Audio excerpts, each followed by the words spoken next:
Dans la bataille autour de l'héritage de Johnny Hallyday, Laetitia va devoir composer avec une adversaire de taille.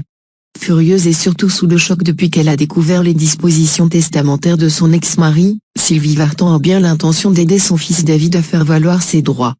Dans son testament rédigé en juillet 2014, Johnny Hallyday a justifié le fait qu'il déshéritait ses enfants, David et Laura, par de nombreux legs faits par le passé. En cause notamment, la part d'une maison située Villa Montmorency, donnée par le rocker à David. Une demeure où la star avait vécu avec Sylvie Vartan, qui fut sa première épouse.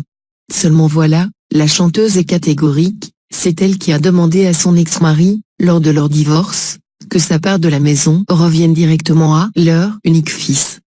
Pour Sylvie Vartan, il ne s'agit donc en rien d'une avance sur héritage, mais d'un simple arrangement lors de sa séparation avec Johnny. C'est donc furieuse qu'elle a décidé de rétablir la vérité une bonne fois pour toutes dans quelques jours, dans l'émission 19h le dimanche sur France 2, et lundi sur Europe 1. Si la chanteuse ne compte pas avilir la mémoire du père de son enfant en disant du mal de lui dans les médias, elle ne digère toujours pas le fait que son fils soit lésé au profit de Laetitia Hallyday, qui va hériter de tout. Dans les colonnes du Point, on apprend ainsi que Sylvie Vartan est tellement mal qu'elle a failli prendre une décision radicale. Actuellement à Paris, la chanteuse sera en concert le 16 mars prochain au Grand Rex.